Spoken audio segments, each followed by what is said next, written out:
G'day you mob, welcome to this episode of Aussie English. Today I've got a ripper of an episode for you guys. It is an absolute beauty of an episode. Today I have the privilege and the pleasure of chatting with Luke Thompson from Luke's English podcast. Luke is from Great Britain and I get him on today to talk about a bunch of things. Mostly I was interested in hearing his story, how he started a podcast, became an English teacher.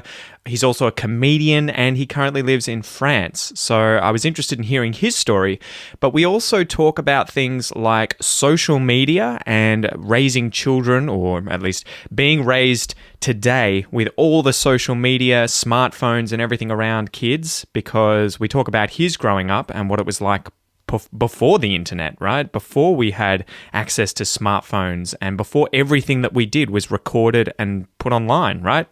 And then lastly, and I need to warn you, there is swearing in this episode, although it is discussion of swearing. It's not offensive language in terms of Luke and I get into a verbal fist fight and start swearing at each other. But we talk about the C word in English and the difference between how it's used in places like Australia and Great Britain compared to America, because there are some big cultural differences there. So as a warning, if you do not like swearing, if you do not want to listen to an episode with swearing in the episode, do not listen to this episode, okay? I don't want any angry emails later on saying, Pete, you didn't warn us. There's your warning. That's the disclaimer, okay? You've been warned. So without any further ado, guys, smack the bird and let's get into it.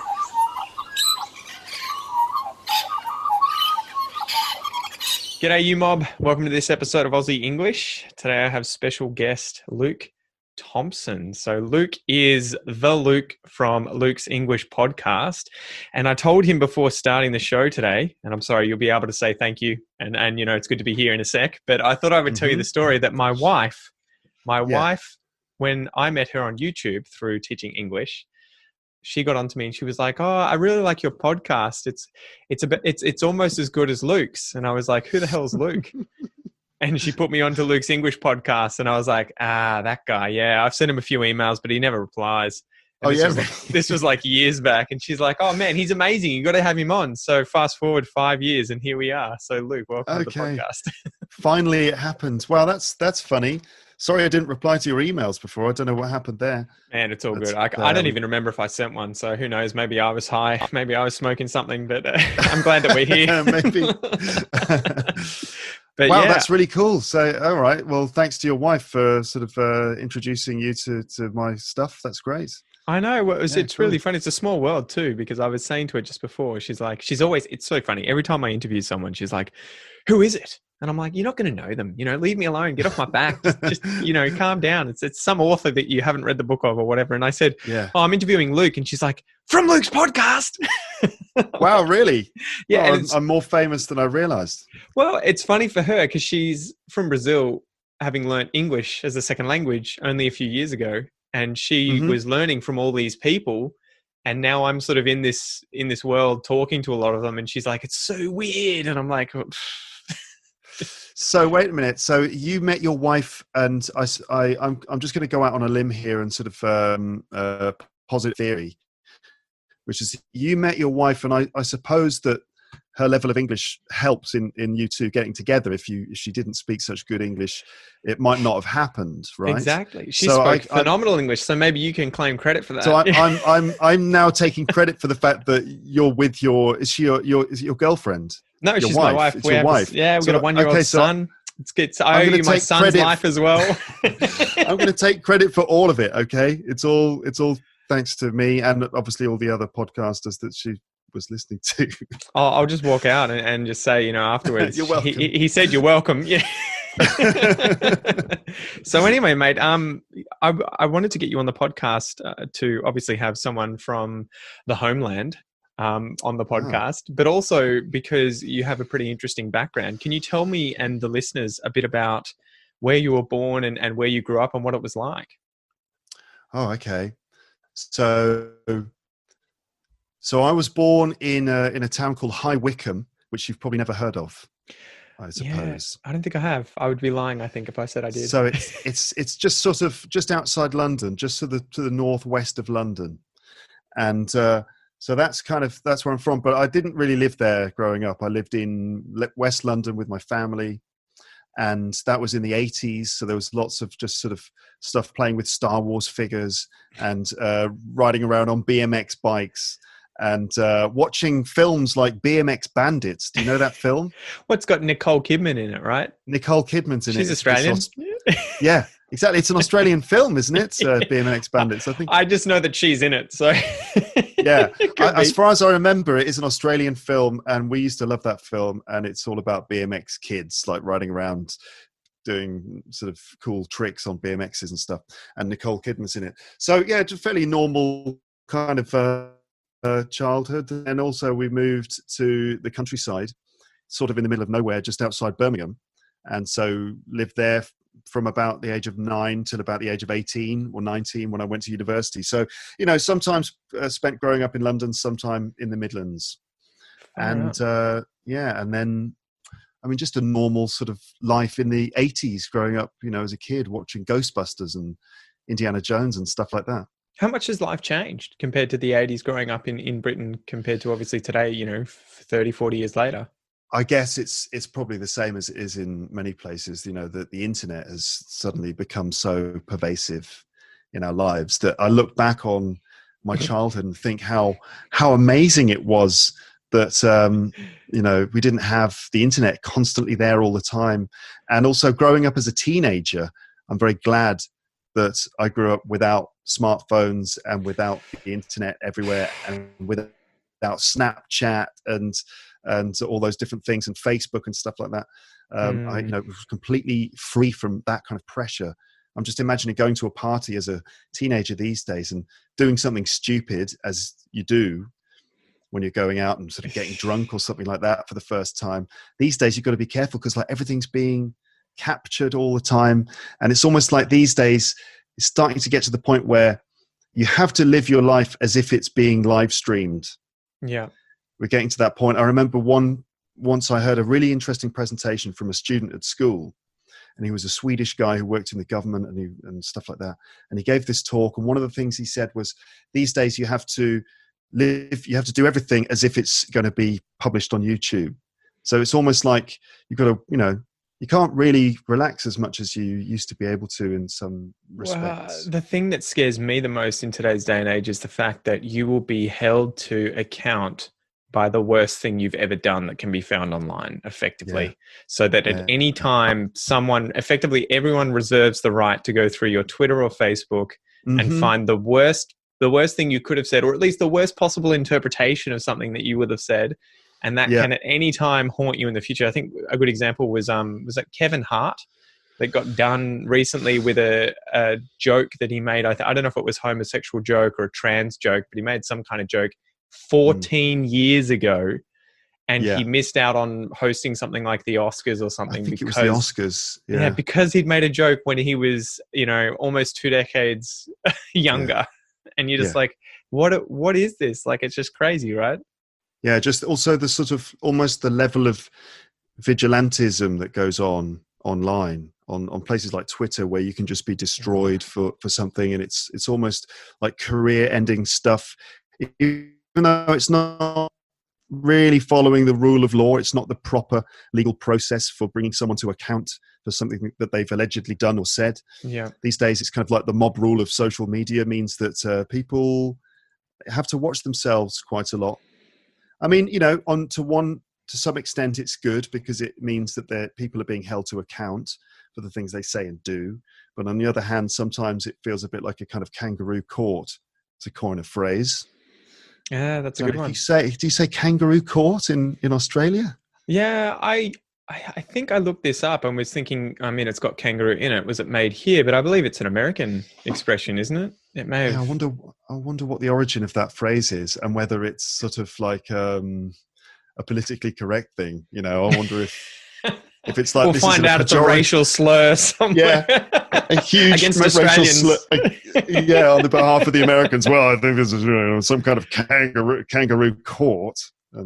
Well, I wanted to sort of get to that part eventually in today's chat with British culture versus American culture, and hopefully the listeners won't mind if we get too rude, because it's going to have to involve talking about the C word. Oh yeah. But are you a fan of Ricky Gervais? You're a comedian, Yes. right? So you're a big fan, I assume, of Ricky Gervais. Yeah. Have you seen his Afterlife TV show? Yeah, I watched, I think, the first season of it. Yes, and so he drops the C bomb quite a bit. So, and for those of you wondering what that is, I'll say it. I'm going to mark the episode as with rude language, but it's cunt, right? He says the word cunt, and he says it a lot. He says it a lot, but he says it in a very different way from, I think, how Americans would use that word, right? So are you able to sort of talk a little bit about the cultural differences there and the word cunt? Because I find that very interesting. Okay, so it is. I think. I mean, if we don't go into like racial slurs and that sort of language, which is actually the most offensive stuff, really. Cunt is the number one of, let's say, the sexual swear words. Yeah. Because you've got, like, in swear words, originally you had like religious stuff like damn and blast and god damn it and stuff like that. And then you moved into like more bodily sexual stuff. So you've got, you read that one? Holy shit, A Brief History of Swearing. I have not read that, but that looks fantastic. It goes through exactly what you're saying, that it started with religious stuff, and then when the religion sort of slipped away, it started turning to sexual stuff and nudity and stuff like that. Yeah, exactly. So the proper swear words that we use to do things like express our anger or to emphasize things, or to refer to people. That's basically sexual words. And cunt, for some reason, is number one. I've talked about this on my podcast before. I've done episodes about swearing, and I've had discussions about this. And so, obviously, first of all, the meaning of the word is not really offensive in and of itself. I mean, we have other words that mean the same thing. Well, you could just say vagina, right? And it's not offensive in and of itself. Yeah. But you would never say, you vagina. You are such a vagina. People would laugh at you. But we do have the word twat. And that doesn't hit home. That doesn't hit home for us Australians. Nope. We don't use that. We don't use that at all. So when we hear that, we don't even know that that's what it means. We think it means an idiot, right? Like a ningbat or something, like someone who's a total moron, which I think it means, but it literally means vagina, right? Yeah, it's exactly the same as cunt, but twat is like several stages below the C word in terms of its taboo-ness or its rudeness. And yet it basically is the same thing. Yeah. It works in the same way in sentences. It's a noun. It means exactly the same thing. It's a slang word, and yet it's not nearly as offensive as saying cunt, which is interesting. And it just feels so good to say, right? I don't know if it's the taboo or it's the what would you call it? The phonology of the word, the way in which we have this kind of say. A lot of our swear words have that, right? Like shh. Yeah. Yes. Exactly. That's a large part of it. Although twat has quite a good punch to it as well. And, we do use the word twat a lot. You twat, you fucking twat. See, we hear that and it just makes us giggle. I mean, I'm sure you would probably have the same to a lot of ours, but I find it interesting because as I was saying, Ricky Gervais is this famous comedian, and he was using the word left, right and center in the TV show. And Australians tend to use the word, but we don't often see it in TV shows, especially TV shows rated M. And so I would, in American shows, you'll never see it, right? Yeah. So I would say then that it's like three things. One thing is that Ricky Gervais is doing it on purpose. He's throwing the word in a lot because he's Ricky Gervais. It's Ricky Gervais, and that's what he does. He does sort of slightly shocking stuff, and he does it very well. So the other two things are different levels of the word, or different ways the word is used. Yes. So certainly there's let's say two levels of it. So one is that it's like a really shocking insult that will shock someone if you say it, and it's not something that you hear on TV. It's like really harsh and cutting and very rude, and the rudest word. So if you call someone a cunt, you fucking cunt, it's like really I love how really your face harsh. lit up when you said that. Like you really feel like, I mean, I shouldn't say it, but it just feels so good. Well, there is something. There is actually. I think it's been proven that there is a therapeutic effect in Cathartic, swearing, yeah. and cathartic effect, and when we get angry, swearing can really help to reduce tension. So, fuck's sake. I think they showed that with trying to do feeling something. pain. They had people put their hands in water that was frozen or like close to freezing, and people who were allowed to swear could hold their hands in the water for longer. So it does actually perform a function, like swearing. Yeah, it's almost like a physical thing where it kind of like gives you a little boost or something like that. Or anyway, look at me using this forbidden language. But also, just it feels nice to get it out. And anyway, so that maybe contributes to how rude it is. I don't know, but yeah. And the second side to it. So that's the first one. It's just kind of shocking. But then I assume that it's a very shocking sexualized word. In America, certainly, and it's because it's sexualized, because it's referring in a very sort of direct and explicit way to a body part that's seen to be kind of taboo to reference directly, and so that's kind of shocking in that sense. But then in the UK, I think that cunt is also used quite a lot in a much more everyday and much more normal, familiar sort of sense. So you can talk about, look at these cunts out here. Yeah, it's a collective noun, and it could just mean people in a sense, and not even a negative thing. You don't even know them. You're just like check these cunts out. Yeah, exactly. Yeah. We can do that in Australia as well. Yeah, and particularly in I think up north and certainly in Scotland. So around sort of Glasgow area, people are talking about cunts meaning people quite a lot. I didn't realize we were going to linger on this point so much. I'm glad we did though.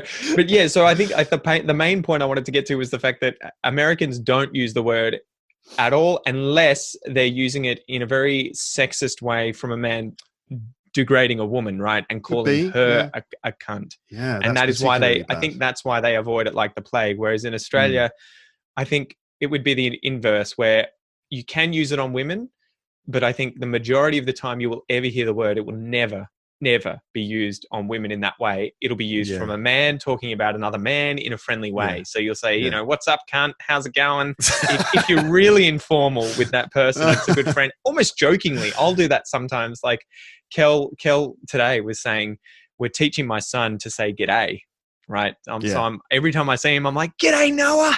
G'day, mate. And Kel's like, are you going to make it really Australian? And I was like, what do you mean? And she's like, g'day, cunt. Like, can't teach him that, man. But I'm teaching my daughter how to speak with a bit of a Cockney accent sometimes. So I've been teaching her to say, all right, mate. Oh, really? Which is really good fun. She's 2.5 years old, so she's speaking quite a lot. So I get her to say, all right, mate. And it's funny. She's like, all right, mate. And that's all right, mate, right? Like, and that's another thing you guys use to say hello. I think I saw that in Afterlife. He's like, you're all right. And I was like, why is he saying you're right? Oh, you don't do that in Australia? No. So when we meet each other, all right, mate? Yeah, all right. How's it going? No, we would never do that. I would say hey, g'day. G'day. How's it going? Or what's up? But if I said you're right, it'd be more, are you in a problematic situation? Like, are you okay? You've broken down? Right? You've broken down on the side of the road and you're doing your tire, trying to replace it. I'd be like, you're all right. Like, are you okay? You're all right. If I was English, if I'd broken down and you pull up and go, are you all right? I'd be like, yeah, I'm all right. Are you all right? Yeah, all right, mate.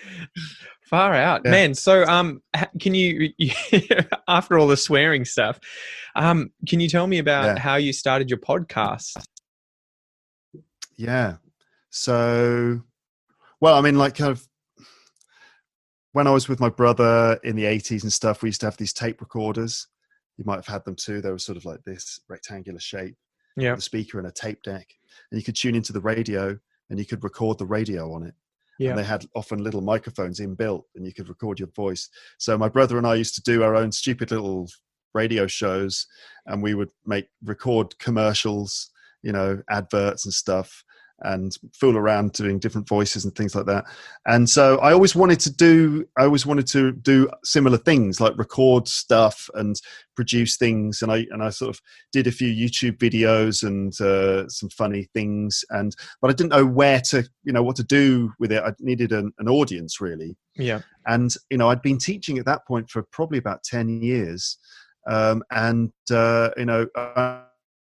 I did a podcasting course at the school that I worked in, because I had a special interest. They gave me a special responsibility for technology in the classroom, and this was in like 2008, 2009, just when podcasts were just sort of coming through, and they wanted to know about podcasts. And the idea was that at that time in TEFL, in English teaching, people thought that we would be using podcasts in the classroom, like the learners would be making the podcasts. That's what they were thinking. And so my school, and the whole course was built around this idea that you can get your students to record podcasts in class, which is like, that did not happen at all. And that, I think no one did that. Instead, what happened is, teachers started to podcast and things like that. And that's what I thought. I thought, I can do this. I've got a laptop. I've done this little course, so I know how to do it.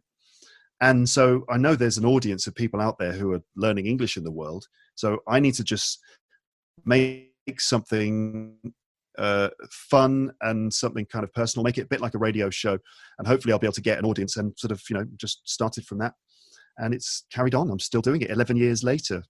Has it changed much since you first began in terms of how you create the episodes and the kind of audience you have? So yeah, the episodes are longer than they were in the beginning, so they just crept up and up and up in length. I feel you. Which is, yeah.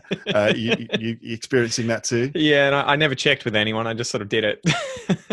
It's hard to keep them short, but you don't have to. It's fine. I think that there's an audience out there of people who want to listen to longer things. Well, I found at the start, I felt like when I started getting to know the audience a bit more, I sort of realized that I needed to stop sort of patronizing them in terms of thinking that they were beginners or of an intermediate level where they needed me to slow down or give them simple content, and ultimately they would just like speak naturally. Don't be afraid to make them long episodes ultimately, because slowing down to speak like this won't prepare us for anything. So just create real interesting content. Yeah, that's it. I think that ultimately, after 600 and whatever episodes, I've part of it is this. It's sort of like two things really. One thing is that you've just got to give people interesting content that they can listen to. The idea is it has to be engaging in some way. They have to want to listen to it. They have to enjoy listening to it. And if they can then use that content to listen more regularly, listen for longer periods and listen long term, this is ultimately extremely good for your English, because it gives you tons of input. And you've got to absorb English as much as possible. You've got to hear what it sounds like in order to know how what the language is, because the language is not just a system of rules written down or words in a dictionary. It is a communication system. So you've got to hear English actually being used. And I think so I decided that I just got to make content that's like that exactly is designed for learners of English. And I talk to learners of English, thinking about them and their needs, but ultimately I'm trying to present them with just interesting, natural conversation that allows them to listen more. And then on the other side, you've got like kind of specific teaching stuff, and that would be teaching language points and doing pronunciation exercises and things.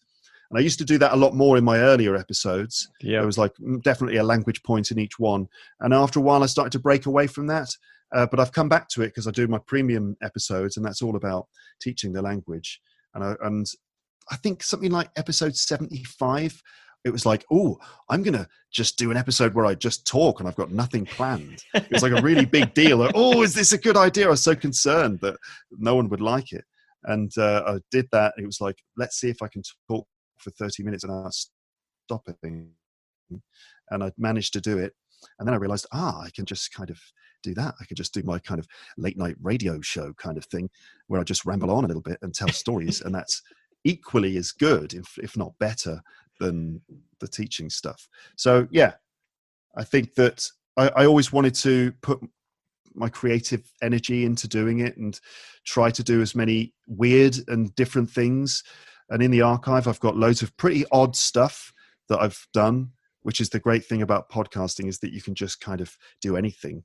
So a lot of improvised nonsense, lots of stupid stories and experiments. And I planned a bank robbery with my friends and did a sleep meditation episode where I guide you to sleep. And you've got the voice for that, so that'd probably go pretty well, I think. Any of those meditation ones, or so basically, over the years, I've just really enjoyed having fun with it and using my voice and doing lots of things and doing music and things like that. So I think that's how it's kind of changed. It just became less directly about teaching and more just about producing interesting content that exposes people to English. I think that's the key. I'm definitely on the same page in terms of, I think, build it and they will come, right? Like you kind of just put it together, let them show up, and then use it how they can without patronizing the audience and trying to, get too much in their head in terms of what they need or would like. Yeah. Just to provide them with just like this sort of monologue of English that goes through their head all the time. I think it must rub off. I'm sure. Does that weird you out? Have you met anyone yet who's been like, I know you? And they're like, I've listened to hundreds of hours of you talking to me directly in my ear holes. Like, I have met a few people like that. Yeah, because it's quite intense. The sort of, I think the way I do it sometimes, I'm really like trying to intensely make it interesting and quite personal sometimes. And so I do meet people who have listened to it for years. Yep. And who, as far as they're concerned, they know everything about me, and it's very odd because I don't know anything about them. So that can be quite a strange experience. But, I had one where I was in. I don't know if you know much about geography in Australia, but I live in Victoria in the southeast, near a town called Melbourne, or a city called Melbourne, second biggest one in Australia. We moved to Canberra, which is the capital, about 8 hours north. And I remember when I first moved there, we were shopping for underwear, funnily enough, and other clothes as well. But I remember that I was in the underwear department because I received a message that evening saying, "Hey, Pete, saw you buying undies tonight. How are you going?" And just being like, why didn't you come and just say something? just receiving a message saying I was watching you buying underwear. It's freaking weird. Yeah, it's a little bit unnerving, isn't it? I suppose. And they were like, what did they say? I can't remember exactly, but it was something like, I think it would have been weirder for me to come up to you whilst you were buying underwear with your wife and be like, "Hey, Pete." Yeah, that's a fair point. So I was like, fair call. But it is interesting because I get a lot that say, I've listened to you for so long and I get to know you, and you have to kind of, remember that you have that impact on people, right? Especially with something like podcasts as opposed to YouTube. Yeah, I guess so. I mean, it just gives you a tiny hint of what it might be like to be a famous person. Yeah. Like I worked out yesterday. In fact, my wife worked out that we think that I'm the fourth most famous Luke Thompson in the world. How did you work that out? You just did a Google search for all the others, did you? She Googled me and she sort of checked to see where I arrived. I was actually third if you Google Luke Thompson, I actually came third. Damn. And so there are two rugby players called Luke Thompson. It's a pretty common surname, right? So you're doing pretty well to come third or fourth. Yeah, it's common in the UK. It's common in Australia, I believe, in New Zealand, and it's common in Canada too. Not so much in America, but two rugby players. There's a country musician, I think, called Luke Thompson, and then it's me. But on Google, I actually come third. So I'm either fourth or third in terms of the global rankings for being Luke Thompson. Who did you push down the rankings? I don't know. Yeah, I'm sure there's someone else. There's an actor who was in what's it called, Dunkirk. Okay. I think he's an extra because he's on the IMDb, but there's no photo for him. That's when you've made it. He's just one of the many soldiers that was like standing on the beach. The dead guy. So I think I pushed him down to fifth position, maybe. Bugger. But it does give you a slight hint of what it's like. I mean, for me, I feel like I'm sort of very well known with some people, but I walk around in my normal life in the streets of Paris where I live, and people don't notice me or recognize me. But when I'm with my friend Paul, who's quite a famous person here now, people are always stopping him in the street and taking photos of him and stuff. Is that what's his full Paul name, Taylor. if I can ask? Paul Taylor. Okay. Yeah, I know. he does comedy. He speaks French very, very well. He's a stand-up comedian. He does Brilliant. shows in French and English, and he kind of has become quite well known. So finishing up, how did you become a comedian? Because you're also that as well as, wearing all these other hats in terms of teaching English. It was actually the same year that I started doing the podcast. I did the podcast in April, and then I was seeing a girl, and she recommended that I did this comedy course thing, this series of workshops. So she would have sat you down and said, "I think you're a pretty funny cunt."